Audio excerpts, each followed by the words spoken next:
Bismillahirrahmanirrahim. Assalamualaikum warahmatullahi wabarakatuh. Innal hamdalillah nahmaduhu wa nasta'inuhu wa nastaghfiruh wa na'udzu billahi min syururi anfusina wa min sayyiati a'malina. May yahdihillahu fala mudhillalah wa may yudlilhu fala hadiyalah. Asyhadu an la ilaha illallah wa asyhadu anna Muhammadar Rasulullah. Allahumma shalli ala Rasulillah wa ala alihi wa ashabihi wa mawalah. Amma ba'du fa ya ibadallah usikum wa iyaya bitaqwallah faqad fazal muttaqun. Para bapak dan ibu baik yang di masjid maupun yang dari rumah atau tempat masing-masing melalui Zoom yang saya hormati, alhamdulillah kita bersyukur kehadirat Allah Subhanahu wa ta'ala pagi ini bisa kita tunaikan sholat subuh secara berjamaah. Dan mari kita lanjutkan untuk memanfaatkan waktu sampai syuruk dengan zikrullah. Zikrullah dimaksud dalam bentuk mengkaji materi-materi yang harus kita pahami terkait Islam, agama Islam kita. Baik, sebelum kita teruskan bab hibah, mungkin sedikit kita sampaikan berapa poin-poin terkait dengan persiapan Idul Adha. Sudah disampaikan berapa kali kemarin oleh Pak Ustadz malam Kamis kalau tidak salah tentang apa yang disyariatkan oleh agama kita untuk mensyiarkan Idul Adha. Di antaranya adalah takbiran. Mohon untuk menjadi pengetahuan kita, dan saya yakin kita sudah banyak yang tahu bahwa lafaz takbiran itu tidak hanya satu versi, ya. Tidak hanya Allah Akbar, Allah Akbar, Allah Akbar, la ilaha illallah, Allah Akbar walillahil hamd. Ada versi lain. Ini menjadi pengetahuan kita biar kita tidak kagetan kalau ada orang lain membaca takbir kok beda. Selain tadi, ada juga takbirnya hanya 2 kali.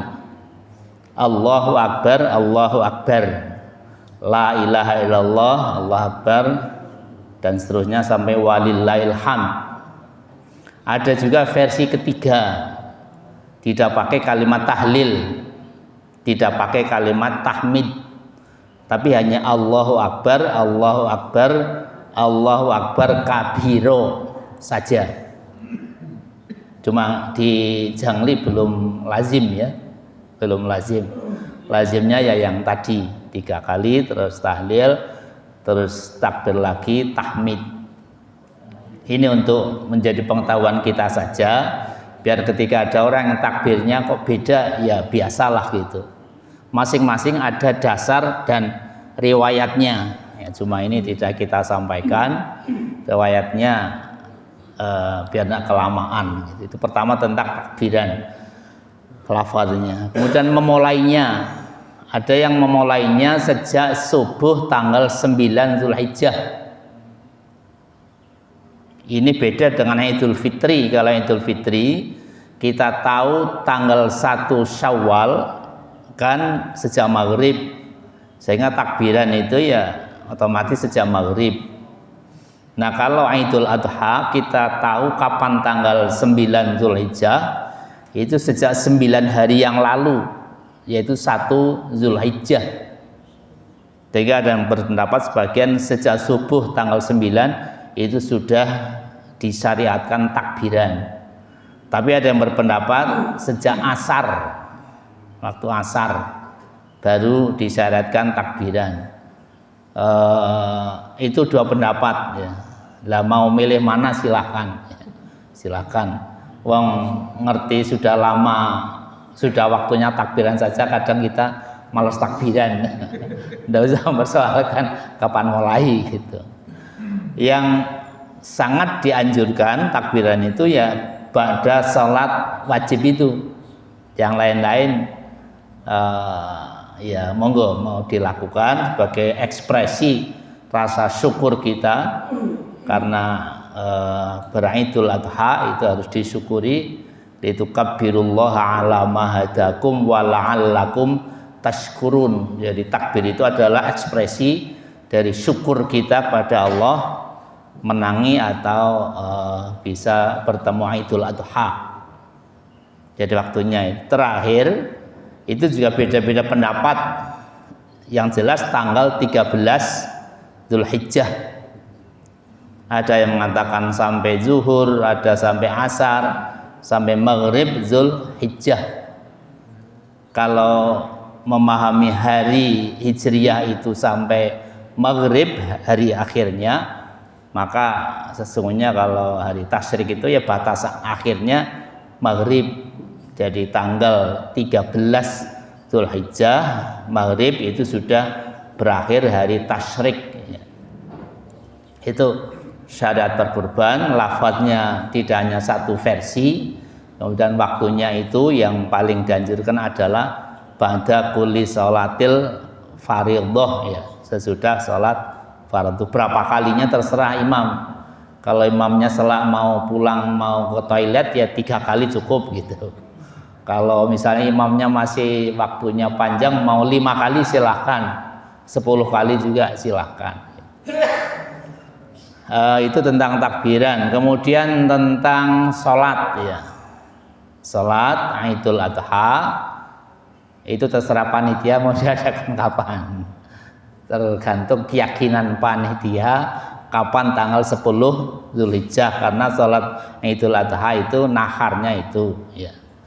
Kemudian cara sholatnya saya kira sudah sama sepakat, yaitu pada rakaat pertama takbir 7 kali kecuali takbiratul ihram, pada rakaat kedua 5 kali kecuali takbiratul qiyam. Antara takbir satu dengan yang lain itu juga bukan keharusan membaca bacaan apapun, tidak membaca apa-apa juga tidak masalah, atau membaca kalimat thayyibah juga ada yang memberikan tuntunannya, ya Allah Akbar, subhanallah walhamdulillah wala ilaha illallah, Allahu Akbar subhanallah walhamdulillah wala ilaha illallah, dan seterusnya sampai 7 kali itu. Nah yang beda itu khutbahnya. Ini juga sebagai pengetahuan biar tidak kagetan kita, bahwa tidak semua punya pendapat khutbah Id itu, Idul Adha maupun Idul Fitri itu 2 kali. Ada yang berpendapat 1 kali cukup, ya, jadi habis sholat, selesai sholat, khatibnya atau imamnya khutbah, itu khutbahnya 1 kali khutbah selesai, ya sudah selesai turun gitu. Tapi ada yang 2 kali, ada al-julus bainal khutbatain, ya, ada 2 khutbah. Itu juga persoalan khilafiyah dan bukan wajib, ya, bukan wajib, ya. Kemudian mengawali khutbah yang lazim selama ini di lingkungan dan masyarakat kita kan pakai takbir 9 kali pada khutbah pertama dan 7 kali takbir pada khutbah kedua.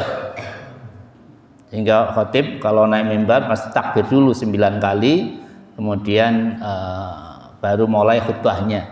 Tapi ada yang berpendapat bahwa khutbah itu ya mengawali khutbah apapun termasuk Idul Fitri dan Adha itu ya mengawalinya dengan tahmid,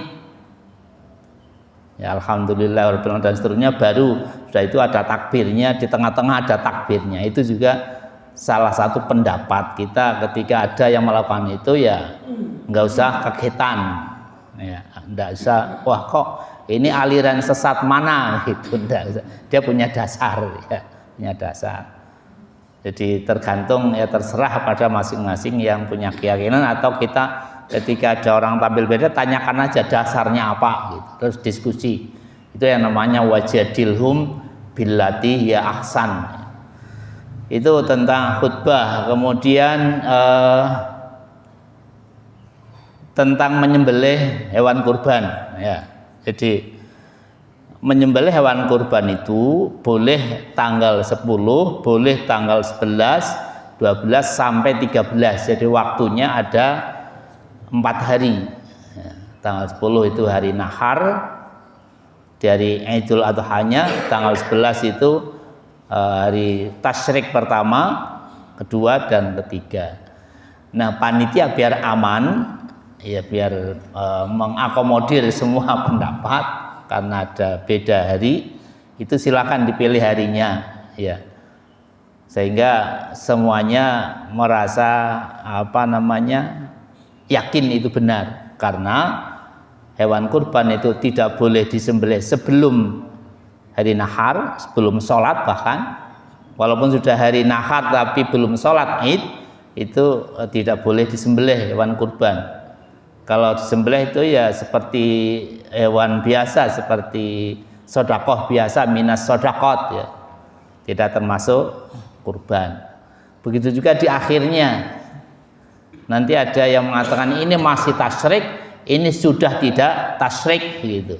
Itu juga pilih hari yang orang berbeda pendapat apakah masih tasyrik atau belum, atau sudah tidak ya. Nah, ada beda hari ini sesungguhnya malah lebih leluasa bagi panitia yang mau masak lebih awal ya. Kalau itu mau kita masak untuk makan-makan di saat menyembelihnya ya, sehingga kambing itu dipilih kambingnya orang yang berkeyakinan 10 Zulhijjahnya lebih awal gitu. Misalnya Pak, siapa yang yakin oh ini hari ya adhanya sudah hari ini ya, misalnya. Nah, itu dipilih orang yang yakin lebih awal, nah sembelih dulu, itu sudah kurban langsung dimasak biar besok sarapannya gasik misalnya. Itu malah sesungguhnya lebih mengenakkan panitia ya. Dia harus mendadak nunggu besok habis sholat, nunggu disembelih dulu, kemudian nanti masaknya tergesa-gesa, akhirnya nggak empuk gitu kan nanti kurang.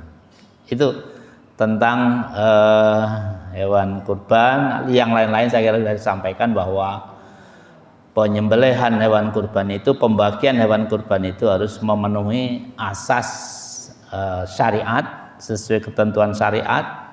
Pertama, dia tidak boleh untuk upah. Yang kedua, tidak boleh dijual. Walaupun yang kedua ini ada beda pendapat. Ada yang berpendapat tidak apa-apa dijual asal uangnya nanti dikembalikan untuk al-qani'ah wal mu'tar ya. Jadi misalnya kulit, misalnya kepala itu kalau sulit merawatnya, ditukar dengan seekor kambing lagi, kambingnya dipotong lagi, dibagi pada yang mestinya berhak misalnya. Ada yang berpendapat begitu, tapi amannya ya udah semuanya dibagikan, jangan untuk upah, jangan dijual. Yang kedua, harus memperhatikan asas keadilan. Jangan sampai sekelompok masyarakat ya bertumpuk-tumpuk jatahnya, tapi sebagian lainnya tidak dapat apa-apa. Itu tanggung jawab panitia. Kalau sampai ada kezaliman seperti itu, tidak adil kan namanya zalim ya. Ketidakadilan seperti itu panitia harus bertanggung jawab betul untuk jangan sampai terjadi. Saya kira itu para Bapak yang saya hormati, kesimpulan dari beberapa poin-poin yang sudah disampaikan Pak Ustadz tentang bagaimana persiapan kita beridul adha di tempat kita. Oh ya, tentang tahiyatul masjid ya. Sesungguhnya ketika mau sholat idul adha itu tidak ada sholat sunnah sebelum maupun sesudah sholat. Cuma persoalannya itu terjadi karena Rasul kalau sholat itu fi musallana gitu, wala yaqrabanna musallana. Rasul sholatnya itu di tempat sholat, dimaksud musola itu adalah ghairul masjid ya, bukan di masjid. Kalau sekarang karena Masjidil Haram, Masjid Madinah Nabawi itu sudah begitu besar, ya sholat Id di Arab ya selalu di masjid di Arab karena masjidnya sudah besar. Dulu waktu zaman Rasul itu sholatnya Rasul itu tidak di masjid sholat Idnya. Karena itu ketika datang ya tidak ada sholat sebelum Id, sesudah sholat Id juga tidak ada sholat sesudah sholat Id. Nah, bagaimana kalau kita sholat kok di Masjid Nabawi atau di masjid kita? Apakah tetap ada sholat tahiyat al masjid yang itu kemudian juga menjadi khilaf? Yang namanya tahiyat al masjid itu kan sunnah yang mutlak, ya. Selalu harus atau disunnahkan untuk dilakukan ketika kita masuk masjid untuk kepentingan apapun. Bahkan di saat yang dimakruhkan sholat pun kita tetap disunahkan tahiyat al masjid. Makanya ada perbedaan pendapat, perselisihan pendapat bagaimana kalau di masjid sholat Idnya. Nah itu monggo kalau yang meyakini tetap harus tahiyatul masjid ya bisa, tetapi niatnya bukan untuk sholat selain tahiyatul masjid. Saya kira itu para bapak dan ibu sekalian, mari kita teruskan membaca hadis berikutnya dari bab hibah, yaitu monggo nggih. Rasulullah melaksanakan puasa itu pada saat hari wukuf atau sebelum atau sesudah wukuf. Artinya untuk pegangan. Ya. Nggih. Hadis yang menjadi dasar salat puasa sunnah sebelum Id itu menyebutkannya yaumu Arafah, ya. Puasanya puasa di hari Arafah. Hari Arafah adalah hari ketika jamaah haji wukuf di Arafah. Dan kemudian kalau ditanggalkan ya tanggal 9 Dzulhijjah. Cuma para ulama berbeda pendapat apakah matla itu penentuan kapan tanggal Hijriyah itu satu secara global, ya secara bersama secara internasional. Apakah masing-masing wilayah punya matla itu titik keluarnya bulan atau titik terbitnya bulan, matla itu. Nah, ada yang berpendapat bahwa matla itu ya masing-masing wilayah secara geografis, sehingga satu negara dengan negara lain beda-beda matla. Tapi ada yang berpendapat ya enggak, matla itu ya secara internasional bareng-bareng, patokannya ya Arab gitu. Nah, kalau yang berpendapat patokannya Arab, puasa Arafah itu ya saat para jamaah haji sedang wukuf di Arafah. Sehingga kalau misalnya Arab wukufnya tanggal berapa, ya di hari itulah kita puasa. Tapi ada yang berpendapat ya tidak. Kalau misalnya negaranya beda wilayah, kemudian dia hari 9-nya beda, betapapun orang Arab sudah atau belum wukuf, ya di hari itulah puasa Arafah. Nah, berarti kembali kepada kita ikut pendapat yang mana saja, yang mana gitu ya. Kalau kita ikut yang tadi matla itu satu secara internasional, itu ya patokannya di Arab. Tapi kalau kita berpendapat ya tidak, Indonesia ketika sana sudah misalnya bulan mulai, bisa jadi Indonesia belum begitu. Makanya ya punya ketentuan sendiri misalnya.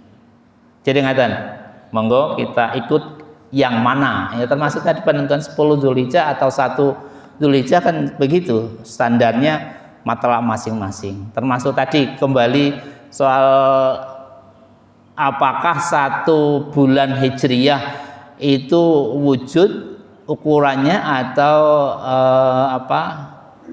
imkan ya. Dulu sudah pernah kita sampaikan. Ada yang berpendapat imkan ru'yah, bisa atau tidak bisanya bulan dilihat.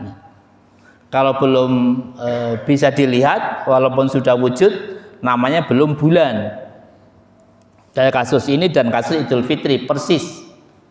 Ada yang berpendapat ya wujud, ada atau tidak adanya bulan. Kalau memang sudah ada, betapapun tidak bisa dilihat, namanya sudah mulai bulan Hijriah. Tapi kalau yang dasarnya imkan, betapapun sudah ada, tapi kalau belum bisa dilihat, namanya belum mulai bulan. Begitu. Sehingga yang mempengaruhi tadi, menentukan kapan tanggal 9, kapan tanggal 10, beda-beda gitu. Sehingga monggo ikut yang mana gitu ya. Karena memang nyatanya sudah beda dan kita sudah biasa beda aja. Nggak usah kagetan Pak Tawam ya. Nggak usah kemudian perang Brontoyudo di WA gitu ya. Nggak usah perang Brontoyudo di grup WA. Jadi nanti yang punya Google itu yang kesenangan nanti. Yang punya aplikasi WA nanti tambah panen ya. Ngaten Pak ya. Nggih. Baik. Kita teruskan membaca hadis ke-802. Ani bin Abbasin radhiyallahu anhuma qala nabiyyu sallallahu alaihi wasallam al-aitu fi hibbatihi kal kalbi yaqi'u summa ya'udu fi qaihi muttafaqun alaihi. Wa fi riwayatin lil Bukhari laisalana masalus su alladhi ya'udu fi hibbatihi kal qalbi yaqi'u summa yarja'u fi qaihi. Dari Ibnu Abbas radhiyallahu anhuma dia berkata, Rasulullah bersabda, al-aitu fi hibbatihi, orang yang mengambil kembali pemberiannya itu kal kalbi seperti anjing, yaqi'u yang muntah ya, qai'un itu muntahan, kalau yaqi'u itu muntah, summa ya'udu kemudian mengambil kembali muntahannya ya. Orang yang mengambil kembali sesuatu yang sudah ia berikan itu seperti anjing yang mengambil kembali atau memakan kembali muntahannya. Ini sesungguhnya dari terjemahkan dalam peribahasa Indonesia ya. Jadi seperti menjilat air ludah itu jadi peribahasa seperti itu. Jadi peribahasa itu kelihatannya terinspirasi oleh hadis ini, bahwa ketika kita sudah memberi sesuatu kepada orang lain itu semestinya atau bahkan tidak baik atau sangat-sangat tidak baik kalau kemudian kita tarik kembali pemberiannya. Salah satu alasannya adalah kenapa itu jelek, kenapa itu tidak baik. Orang yang mengambil kembali sesuatu yang sudah ia berikan itu dia masih ada keterikatan dengan apa yang ia sudah berikan. Padahal orang ketika sudah memberi itu ya sudah, jangan sampai mengingat apa yang ia berikan, jangan sampai masih merasa punya terhadap apa yang ia berikan ya. Sudah memberi ya sudah, lepas gitu, jangan sampai merasa masih berkepentingan mempersoalkannya lagi, apalagi menarik kembali. Riwayat lain dalam riwayat Bukhari, laisa lana masalusu, tiada perumpamaan yang jelek melebihi perumpamaan orang yang memberi kemudian ditarik kembali, diambil kembali, yaitu seperti anjing yang muntah kemudian memakan kembali muntahannya. Ini hadis yang kedua tentang hibah, yang nanti akan dijelaskan di bawah, betapa ketika kita memberi sesuatu itu seyogyanya lah kita jangan sampai kemudian mengingat-ingat apalagi menarik kembali pemberian kita. Tetapi ada pengecualian nantinya, kecuali pemberian orang tua kepada anaknya. Karena orang tua dan anak itu dalam hal kepemilikan harta itu masih satu paket apa istilahnya. Sehingga ketika seorang orang tua atau ketika orang tua memberikan sesuatu pada anak, kemudian ada pertimbangan lain, misalnya, wah ternyata yang saya berikan terlalu banyak, anak yang lain belum kebagian, itu boleh ditarik kembali, tapi ada beberapa syarat nantinya akan dijelaskan. Ada syarat-syarat yang ditentukan untuk seorang memberikan pada anaknya itu bisa ditarik kembali. Yang berikutnya, yang hadis ketiga, wa ani bani Umar wa bani Abbas radhiyallahu anhum. Jadi dari berbagai hadis yang kita baca, kita sering membaca sebutan para sahabat itu hanya dengan ibnu ya. Jadi Ibnu Umar itu anaknya Umar, Ibnu Abbas anaknya Abbas ya. Dan namanya sama sesungguhnya. Ibnu Umar ya namanya Abdullah, Ibnu Abbas namanya Abdullah juga. Nanti Ibnu Mas'ud juga Abdullah. Jadi sahabat Nabi itu banyak sekali yang namanya Abdullah. Abdullah bin Umar, Abdullah bin Abbas, Abdullah bin Mas'ud dan sebagainya. Di situ disebutkan hanya ibnunya. Anin Nabi sallallahu alaihi wasallam, dari Nabi sallallahu alaihi wasallam, la yahillu li rajulin muslimin ayyutiyal atiyata summa yarji'u fiha illal walid fima yu'ti waladahu. Tidak boleh seorang muslim ketika ia memberi sesuatu kemudian menarik kembali pemberiannya, kecuali pemberian seorang ayah atau pemberian orang tua kepada anaknya. Ya, ini yang tadi kami sampaikan. Larangan menarik kembali pemberian itu dikecualikan ketika pemberiannya dilakukan oleh orang tua kepada anaknya. Karena apa? Karena kemarin di hadis pertama sudah kita sampaikan, orang tua ketika menghibahkan kekayaannya pada anaknya wajib memperhatikan asas keadilan ya. Misalnya ketika seorang anak karena ia mbarep sudah diberi untuk apa kepentingan keluarganya, adik-adiknya yang masih kecil belum. Nah suatu saat kemudian yang mbarep itu sudah terlanjur diberi banyak. Nah ketika dihitung ulang untuk adik-adiknya kok ndak adil, maka boleh pemberiannya kepada si mbarep ditarik kembali untuk diberikan adik-adiknya biar adil ya. Jadi asas keadilan itu wajib untuk diperhatikan orang tua ketika membagi kekayaannya, ketika memberi sesuatu pada anak-anaknya. Kemarin sudah kita sampaikan, kecuali kalau ada kondisi khusus pada anak-anaknya. Misalnya ada 3 anak atau 5 anak, salah satunya miskin, makanya yang 4 itu tidak usah banyak-banyak, yang paling miskin misalnya lebih banyak. Itu pun tetap antarodin, sepengetahuan anak lainnya dan ridho yang lain ya. Jadi jangan kemudian orang tua membagi harta kepada anaknya dengan cara hibah itu saling ngumpet satu dengan lainnya. Itu nanti akibatnya kurang baik bagi kepercayaan anak pada orang tua.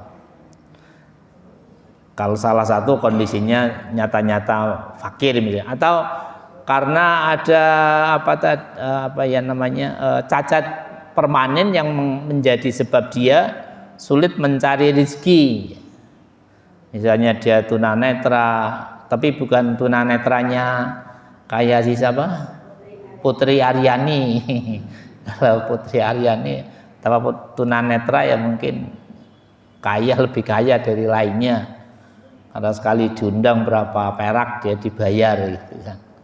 Ya tunanetra yang menjadi sababiah dia untuk mencari maisyah, itu juga bisa jadi alasan untuk tidak sama ya. tapi tetap harus adil, walaupun adilnya itu tidak harus sama. Rawahu Ahmad wal arba'ah, diriwayatkan oleh Imam Ahmad dan 4 perawi hadis lainnya, disahihkan oleh Imam Tirmidzi dan Ibnu Hibban serta Al-Hakim. Baik, berapa poin yang kita pahami dari 2 hadis di atas? Tahrimul audi fil hibah was shadaqah, dilarangnya mengambil kembali pemberian dan sedekah yang kita lakukan. Wa anna hadza min lu'mit tabai, ini termasuk watak yang tidak baik, yang jelek. Wa dana'ah, dan rendah. Mimma yadullu ala anna qalbahu muta'alliqun bima kharaja, karena dia masih ada merasa punya ikatan dengan sesuatu yang ia berikan. Wa nau lam yu'tihi min nafsi samhatin thayyibatin, dan dia memberi bukan karena rasa samhahnya, rasa suka memberinya atau rasa mau memberi, ya. Itu ketika orang memberi sesuatu masih ada keterikatan dengan barang yang ia berikan, termasuk lu'mit tabai, watak yang jelek dan bahkan rendah, kata Rasulullah SAW.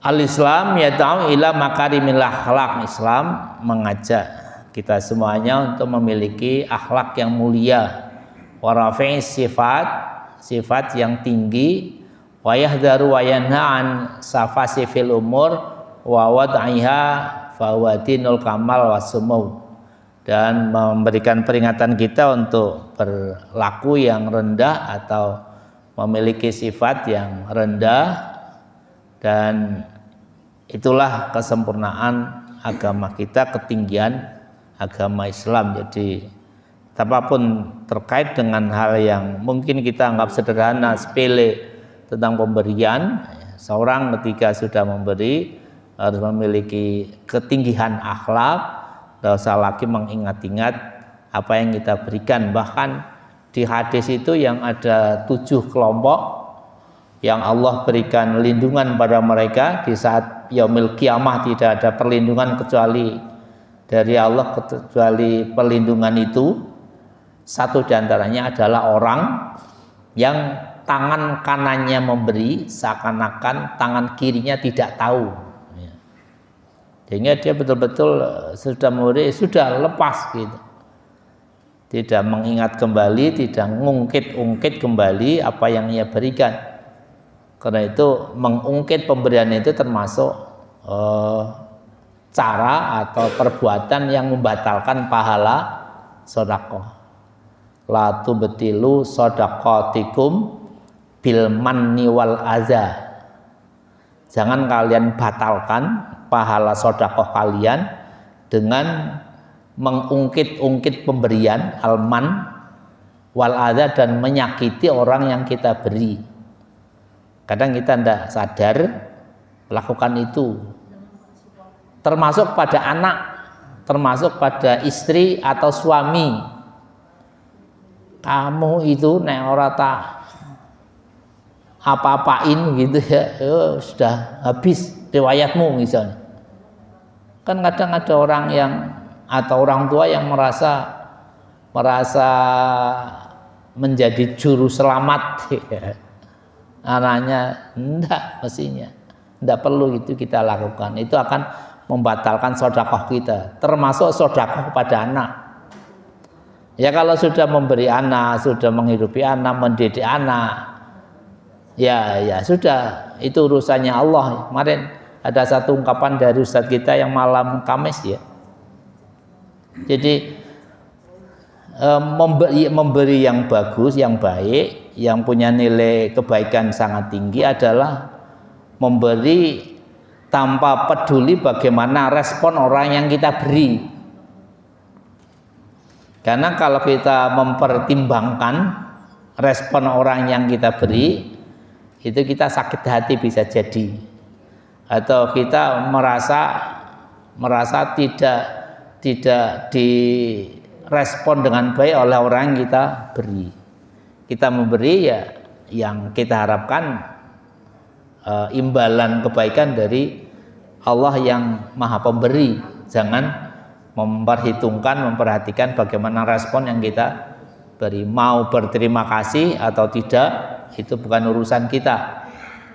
Nah, kalau sampai kita mengungkit pemberian sampai kemudian memperhitungkan, enggak tahu diri diberi kok tidak ada rasa terima kasih misalnya, enggak tahu diri diberi kok enggak balas memberi, itu lebih parah lagi ya.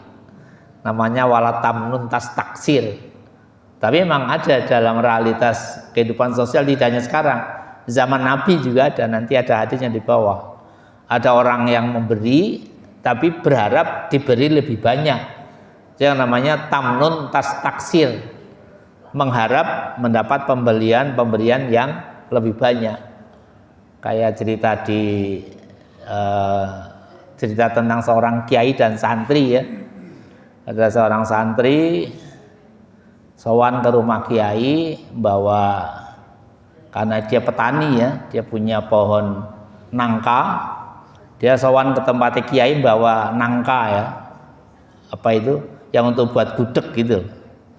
Nah, pulang dari tempat kiai, karena kiai kan ketika disowani santri membawa sesuatu, dia akan juga memberi pada santrinya. Dia dibawani ayam. Ada santri lain melihat, waduh ini bawa nangka saja dikasih ayam, saya kalau bawa ayam mungkin dikasih kambing gitu. Nah, betul, santri kedua sowan membawa ayam, harapannya diberi kambing. Nah, karena yang tadi pemberian santri pertama dia membawa ayam, diberi nangka. Akhirnya dia pulang kecewa karena dia mengharap yang ia berikan dapat imbalan ya. Itu karena dia harapannya salah alamat ya, bukan harapan pada Allah ya. Istasna jumhurul ulama min tahrimil auda fil hibah ma yaibuhul walid al walada.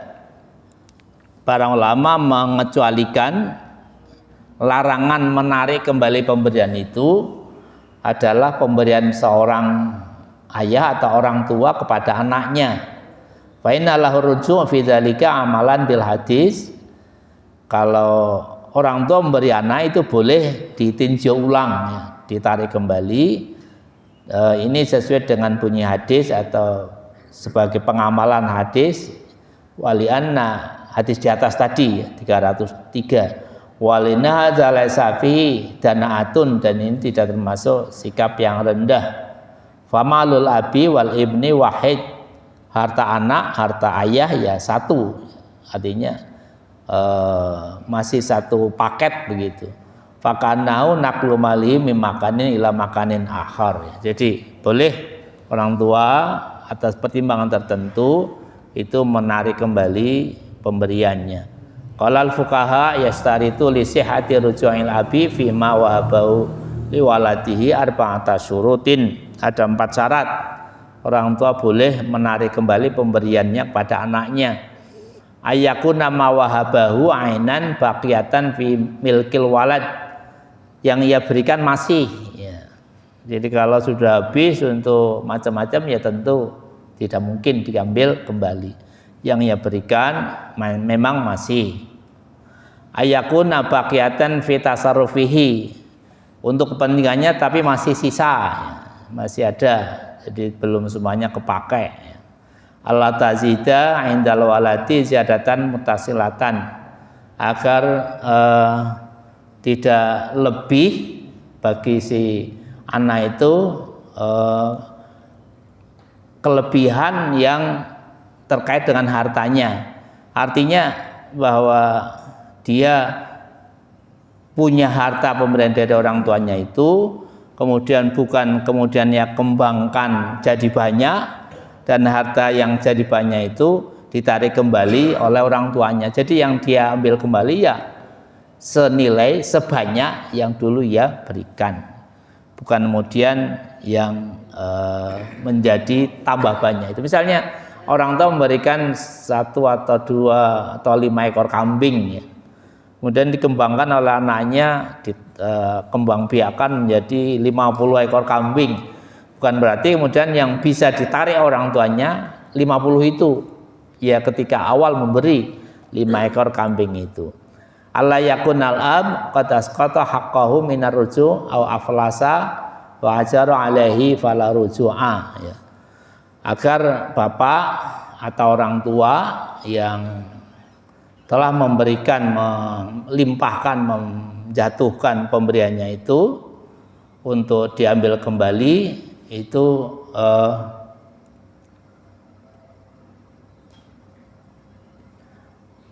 bukan karena kehabisan, kebangkrutan orang tuanya yang kemudian ia mengambil kembali hartanya itu.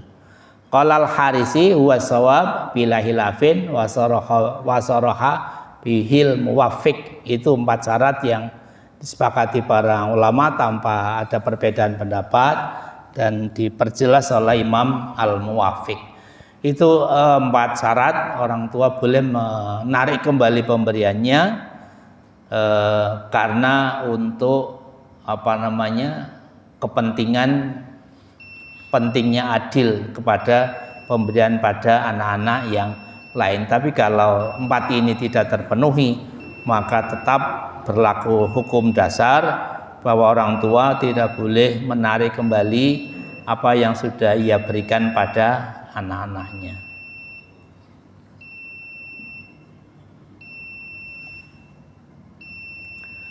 Baik, itu dua hadis yang sudah kita baca tentang hibah, bahwa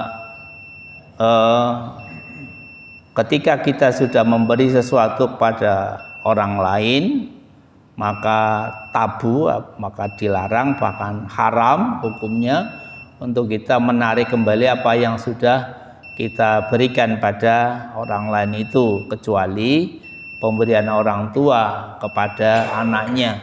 Karena memang di hadis pertama kemarin kita baca, orang tua itu harus bersikap adil kepada anaknya dalam hal hibah, dalam hal memberikan apapun pada anaknya.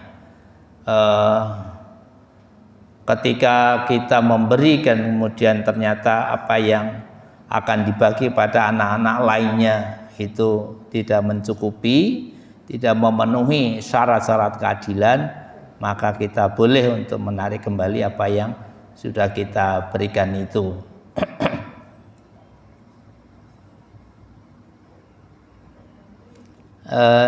Ini tanggung mau kita teruskan hadis, itu sudah bel ya.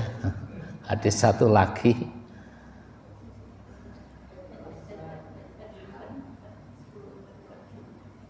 Setengah pendek ini ya, sedikit pendek yang hadis berikutnya. Dari Aisyah radhiyallahu anha, dia bersabda, dia berkata bahwa Rasulullah SAW yaqbalul hadiyah wa yusibu 'alaiha. Rasulullah pernah menerima hadiah kemudian membalas, ya, yusibu 'alaiha, membalas pemberian itu, hadiah itu. Jadi ini nanti di bawah dijelaskan salah satu akhlak Rasul ketika diberi itu selalu berusaha untuk bagaimana membalas minimal sama, seringnya atau selalunya, ya, yang sering itu pasti lebih baik, ya. Seperti tadi cerita Kiai tadi, dia akan memberi apa yang membalas apa yang diberikan oleh sahabat-sahabatnya yang memberikan hadiah padanya, dan balasannya itu lebih baik, ya. Jadi membalas pemberian itu sesuatu yang sangat utama dan dicontohkan Nabi, tetapi jangan sebaliknya mengharap balasan, itu yang tidak baik.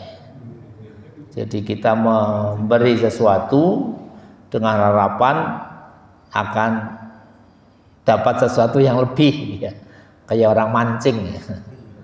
Mancing kan hanya pakan kecil dapatnya lebih banyak, itu yang tidak baik, ya, termasuk dana atil akhlak, ya, atau lu'mil tobai, ya. Jadi watak yang tidak baik ketika kita justru tamnun tas taksir, dan itu akan sangat berpengaruh dalam keharmonisan hubungan sesama. Kalau keluarga antara orang tua dan anak selalu dikembangkan, berlomba-lomba memberi yang lebih banyak, itu pasti akan terbangun komunikasi yang sangat harmonis, saling menghargai dan saling memuliakan. Ketika anak misalnya ada orang tua datang membawa sesuatu, terus dia berpikir bagaimana ketika orang tua pulang dibawani sesuatu yang lebih banyak, lebih mahal, lebih baik. Begitu juga ketika anak datang ke tempat orang tua membawa sesuatu, bagaimana orang tua berpikir ketika nanti anaknya pulang, ya memberi apa yang minimal sama dengan yang dibawa anaknya. Itu akan terbangun hubungan yang sangat harmonis. Tapi sebaliknya, kalau justru ketika anak datang bawanya ya makanan seharga 50.000, dipikirannya berharap semoga nanti orang tua saya membawani yang lebih mahal gitu. Begitu juga orang tua datang ke tempat anaknya membawa sesuatu ya harganya hanya seberapa, dengan harapan nanti nah ketika tidak terjadi apa yang ia pikirkan, ia harapkan, itu akan muncul praduga-praduga, prasangka-prasangka yang justru merusak hubungan antar sesama. Begitu juga dengan tetangga, ya, pulang dari mana, membawa apa, juga jangan pernah berpikir ketika memberi suatu saat dia bepergian nggak ngarep-arep diberi apa oleh-oleh gitu ya. Jadi itu nanti hubungannya tidak akan semakin baik. Saya kira itu nanti penjelasan ini di bawah sekalian hadis ke berikutnya kita sampaikan di kesempatan yang lain.